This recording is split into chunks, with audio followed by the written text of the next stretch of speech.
So I just wanted to do a very quick introduction to Mr. Kant. He's one person or personality who does not need any introduction. Somebody who's actually had one of the highest levels of impact in the country in terms of what is the trajectory that we have taken, especially starting from his ease of doing business work, his work with the whole idea of tourism, etc. His ideas on urbanization have been stunning. In fact, the most important thing that he did was the Aspirational Districts program. If there is one thing which is going to be having a transformational effect for generations to come, it is going to be the Aspirational District program that he actually ran. And he's been instrumental in really making many, many things across in the country. Right now, he's the G20 Sherpa. He heads the whole G20 effort for the government of India. Quite interestingly, we do a column together with Business World, wherein we write about issues on competitiveness. I am also doing a book with him, with Mr. Kant, on competitiveness, which should be out in the next few months. So it's been quite an effort. It's just been a delight to work with him. And of course, we are also working with him on the G20 effort. There are three things that we are doing. In fact, Richard is also involved in that project. So we are doing it as USATMC, Stanford, and Institute for Competitiveness, wherein we are going to be looking at assessing the presidencies that have actually happened for the G20 era. We are looking at documenting the whole effort that is happening within the country. And we are also creating a research repository, because what you know is that there is not enough of a research repository on G20 efforts, because it has a huge impact. And especially what India is doing is really trying to involve the global south as well, and it could actually have a huge implication for the world in the future. But without further ado, I would like to invite Mr. Kant to make his presentation. Thanks again, Amitabh ji, for joining us today. It's an absolute pleasure and honor for us here at Stanford to have you with us today. Thank you. Over to you, sir.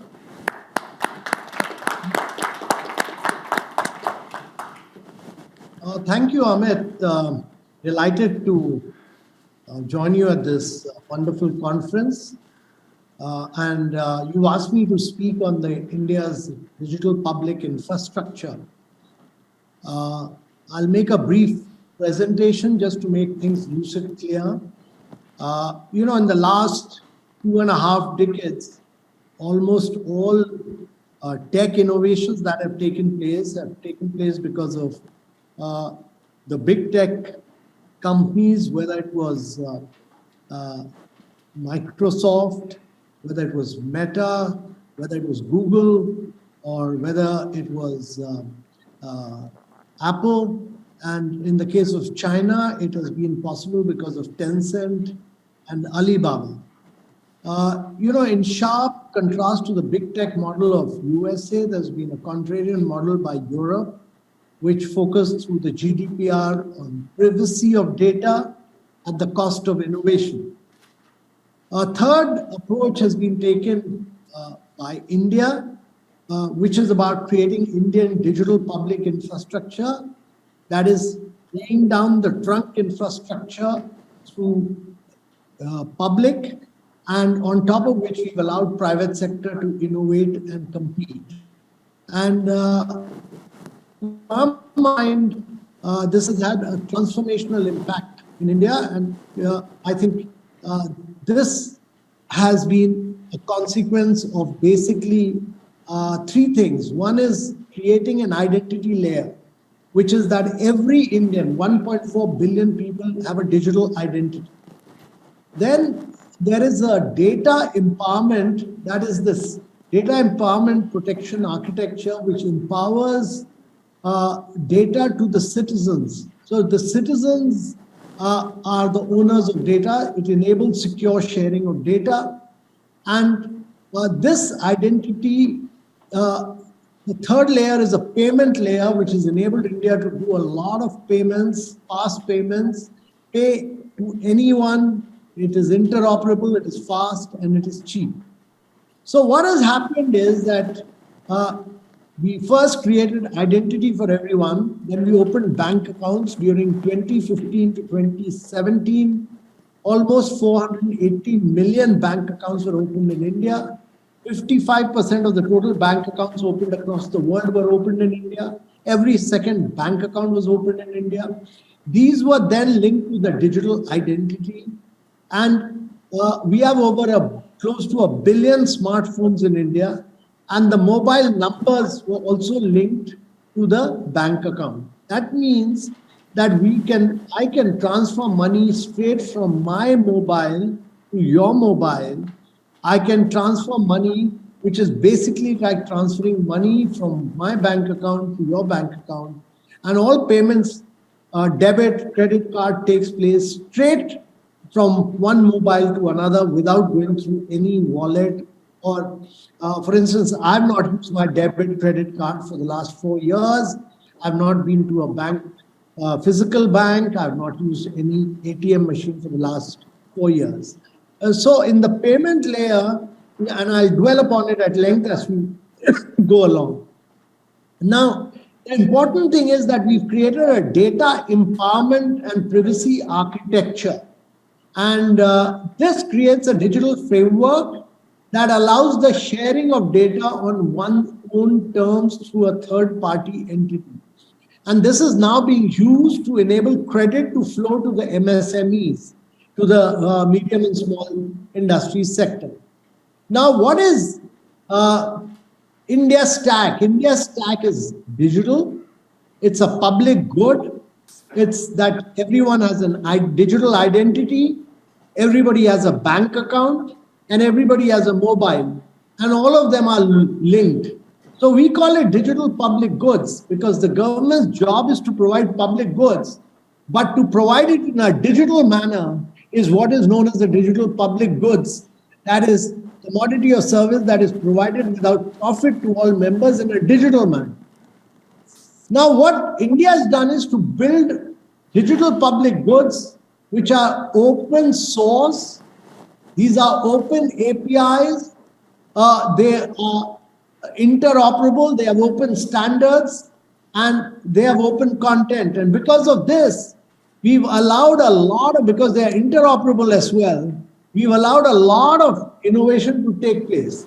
And India's digital public infrastructure model is very accessible, very affordable, very interoperable, enabling a lot of innovation to take place. So what it has led to is one, low-cost development and accessibility. The costings are very low, accessible at very minimal cost. They are simple and interoperable design. They have led to large-scale adoption and reach. And this has enabled high adoption across government, business, and individual. And they've helped us in delivering 4 key things to my mind. One is inclusion, which is both digital and financial inclusion. It has led to India leading to a massive amount of financial inclusion. As you would see here, the Global Findex database, what the Bank of International Settlement says is that it has enabled India to do in 7 years what India would have taken 50 years to do in terms of financial inclusion. And that has been transformational in making a difference to the lives of citizens. So one is inclusion. Secondly, it has led to delivery of social services directly into the bank account of the beneficiaries. So money is put in 600 schemes of the government straight into the bank accounts without any leakages whatsoever. So if you look at the total welfare transfers, we were doing in 2013-14 1.2 billion. After the digital public infrastructure, we're doing 50x more. That is, we are doing about 66 billion in 2021. Remarkable story of direct benefit transfer to people below the poverty line without any leakage whatsoever. Earlier, this money used to be transferred from the central government to the state governments to the districts, and there used to be massive leakages.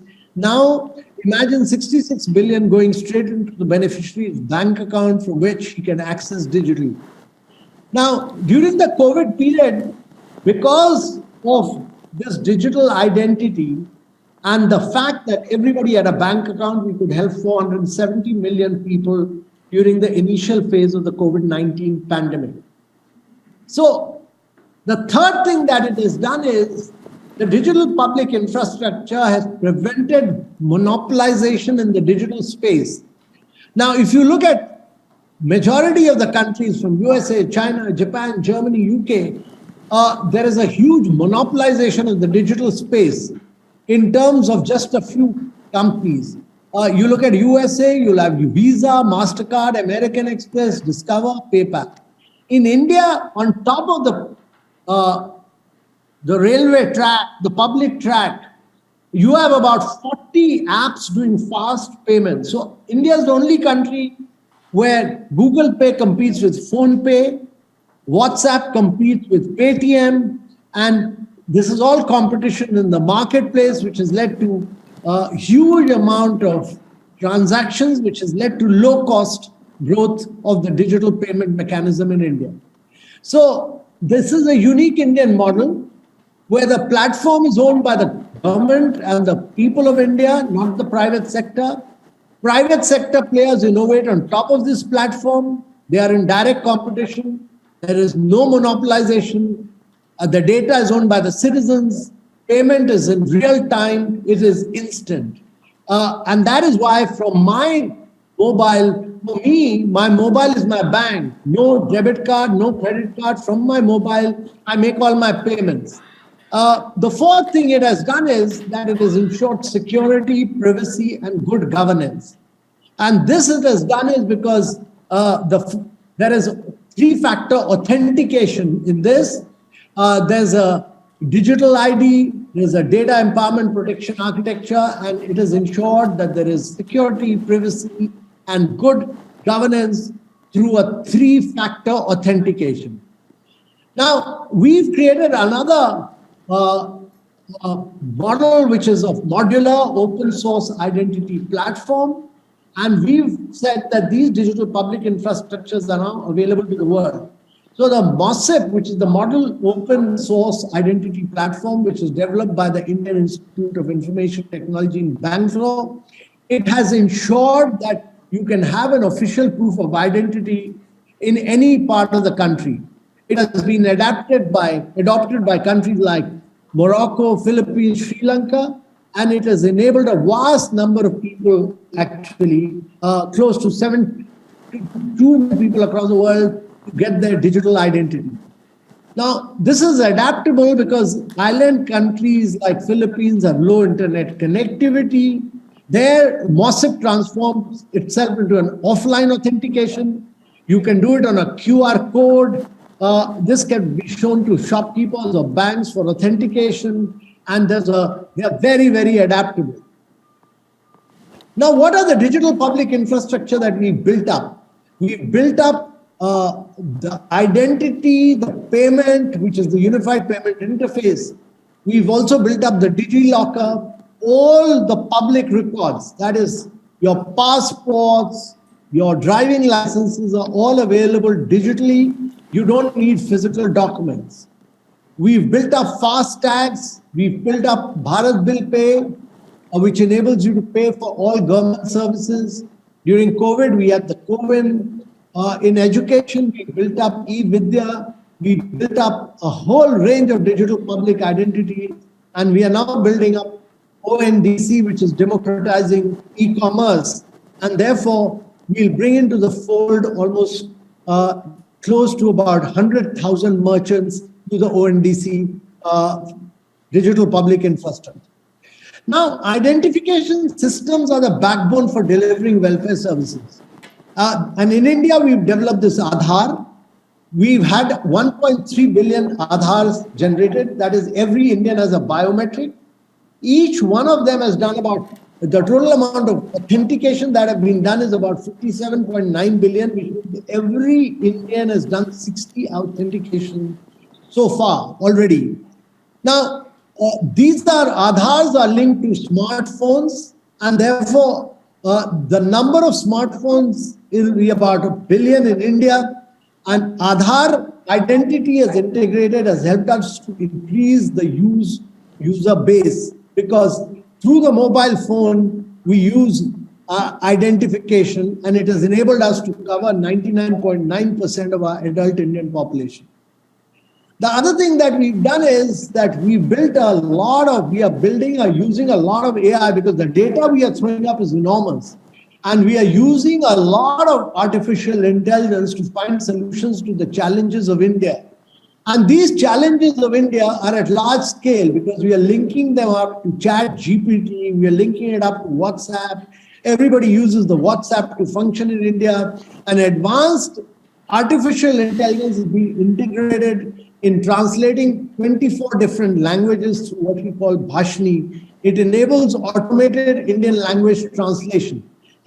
Anybody living in Tier 2, Tier 3 cities, rural areas, all can use this. Now, what has happened in India is that because we were able to build identity, identity has led to payments at a low cost. 24/7, instant, interoperable, because behind this, we have 500 banks which are linked to each other, which enable instant payment at low cost on a size and scale, which is unparalleled. We do 11x more payment than what USA and Europe does. We do 4x more payment than what China does.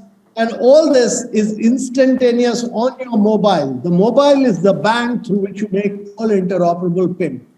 So from identity to payments, and then fast payments are all being done through QR code. You go to a merchant, use the QR code, make the payment, it's instantaneous. The debit or credit will take place instantaneously from your bank account where the banks are linked up. We are today doing about 200 million transactions in a day. We do about 8 billion transactions in a month, and this is growing and expanding. Then all you need to do is to scan a QR code, enter a mobile number or a UPI ID to transfer money to anyone in India. It's instantaneous. All people living in rural areas, Tier 2, Tier 3 cities, people who are selling vegetables, people who are selling milk, everybody is using these QR codes today to do all their fast payments. And the other point I want to make is that India's digital public infrastructure, all of them, which I've listed below, our goods and services tax is fully digital. Our education system, we made it digital. CoWIN, which was the app which we used to do about 2.2 billion vaccination, all digital. So Indian digital public infrastructure has led to massive amount of 87 million patients being served by Sanjeevani medical treatment, 500 million beneficiaries of health insurance, almost the size of America and Europe put together, 74 billion UPI transactions annually, record goods and services tax collection of about 180 billion, 5.2 billion learning sessions taken up on Diksha app. Now, all this is happening because of the digital public infrastructure. The size and scale of what India has achieved is just enormous in terms of transforming the economy digitally. The digital tax system of India, that is the goods and services tax, is totally digital. It's totally cashless, paperless, and our goods and services tax, ever since this became digital, is growing at a rapid pace year after year, year after year. So, ladies and gentlemen, we do fast payments, which is online, instant, real-time payment system. We did the vaccination, which was totally online, paperless, digital. We do education through Diksha, which is the national platform for online school education. We are doing Swayam in education, which is a government program for accessible, equitable, and quality education. We do DigiLocker, which is a document access platform on a public cloud. We do all payments which have to be made for utility services, from mobile phone to gas to electricity, is all digital in rural and urban areas. And we now do digital health, which is the world's largest cashless and paperless health insurance scheme, 500 million beneficiaries, all cashless and paperless. You can be living in one part of India, the south part, and traveling to the northern part, you'll pay your health insurance with you. And then we do digital health, medical, telemedicine services are all digital in India. So we've thrown up a number of digital public infrastructure like FASTag, which is a digital poll tax collection system. We are now linking all the logistics system, close to about almost 32 systems and 100 APIs, 1,600 data teams are being linked together to ensure that all goods moving are tracked, they're all integrated and tracked. Now, what we've ensured through all this is that there's no government monopoly, there is private innovation on a public platform. There is huge competition by the private sector. We've made it accessible, interoperable, open standard, and available in all regional languages of India, so everybody is able to access it. Now, what has happened as a consequence of this is that identity has led to payment, payment has led to lending, lending has led to personal finance. You can go to the stock market, which is totally digital. A company like Zerodha controls 28% of the market simply because it's a young unicorn. It does everything cashless, paperless, and now end-to-end insurance through Digit and Acco. This has been the growth trajectory of India. Now, what it demonstrates is that this is a unique opportunity for India's open source, open API, interoperable model to be spread across the world.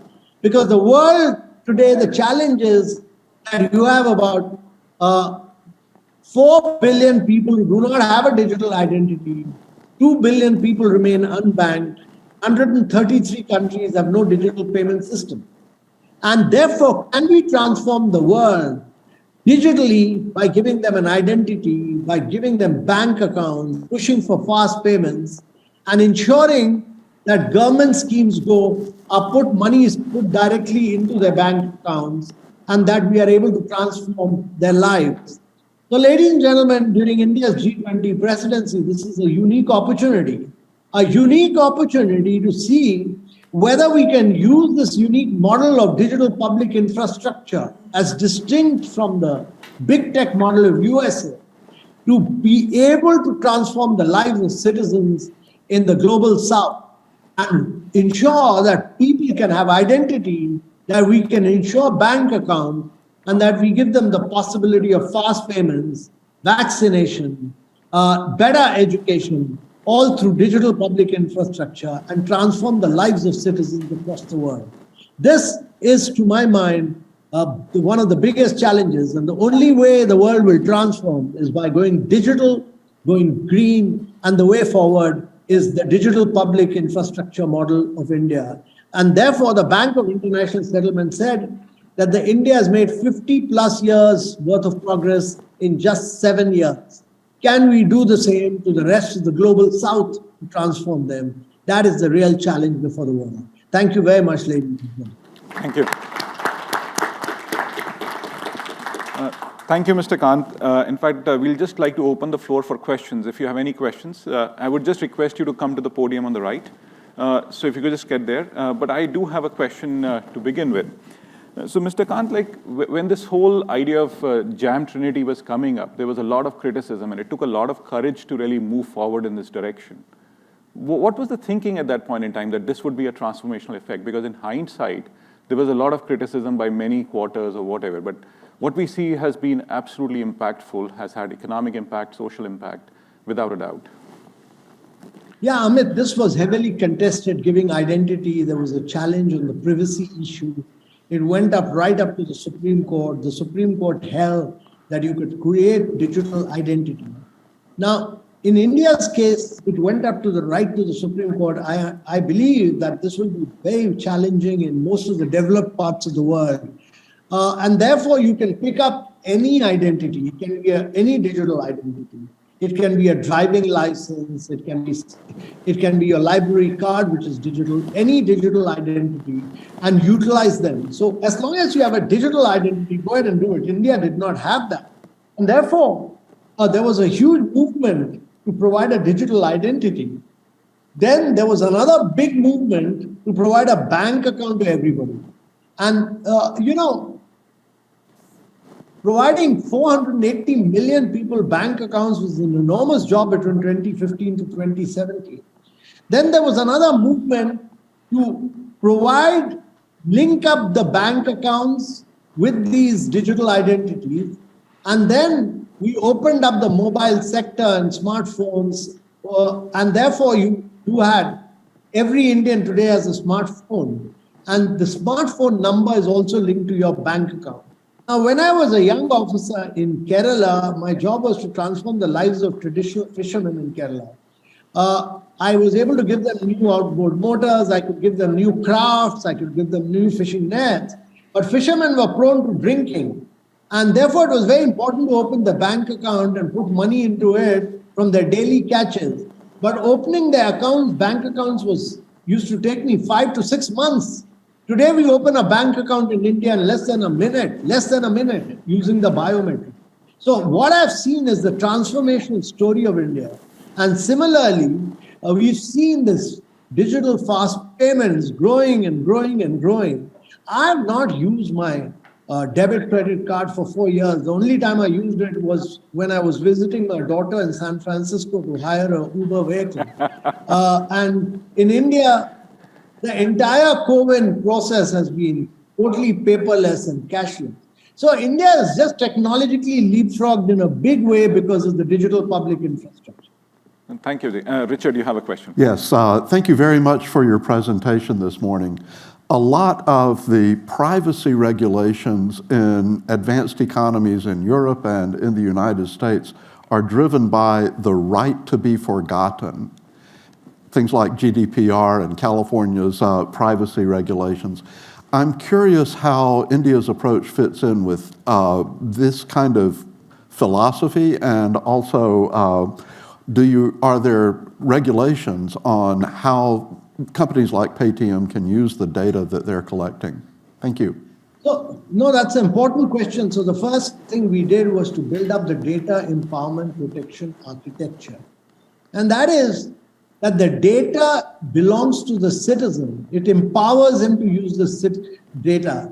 And only with the consent of the citizen can that data be used for providing you credit. So the Reserve Bank of India, and it's that provision for providing instantaneous clearance and not post facto is important. And therefore, the account aggregator system was built up based on the data empowerment protection architecture, which is a technical solution to the issue of privacy. And that ensures that the data is the citizen's data. It belongs to the citizen. Only with his consent can you use it. Great. There's another question. Yes, young man.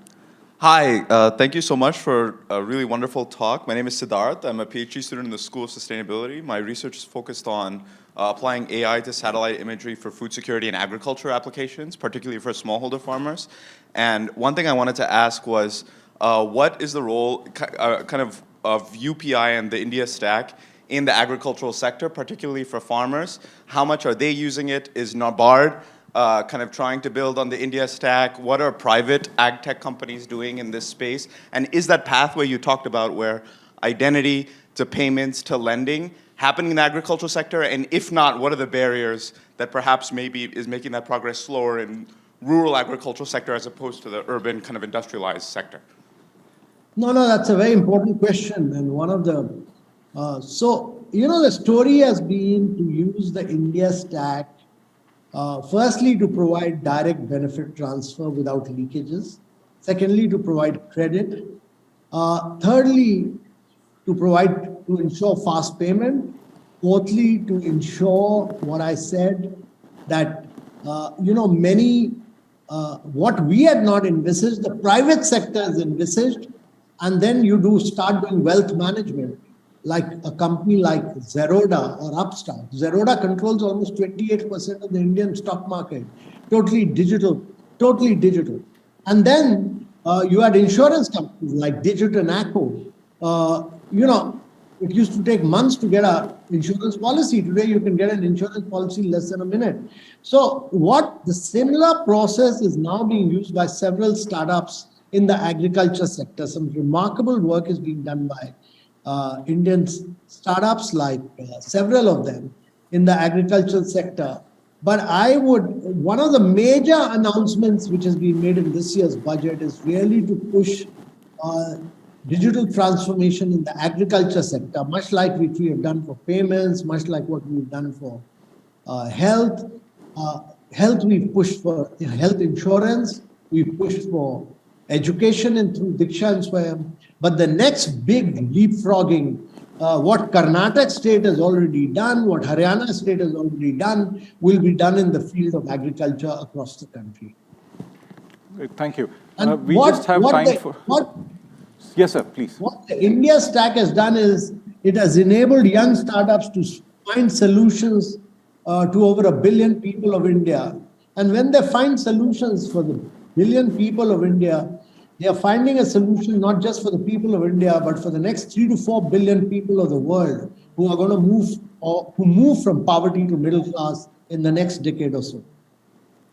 Thank you. So we have the last two questions, please. Could be very short on the question. Good morning, Mr. Khan. One question, the KYC in the banks. This is not uniform in all the banks in India. Second question is that Jeevan Praman Patra, that insurance companies or some pensioners need to be done, that is not uniform, and some banks accept that and some accept something else. Please, can you do something in this? So, on the UPI system, today there are 550 banks. When we started off, there were just five banks. Today there are 550 banks, and every bank is joining. If you're not a digital bank, you will not survive. If you're not able to do fast payments through your banks, you will go bust.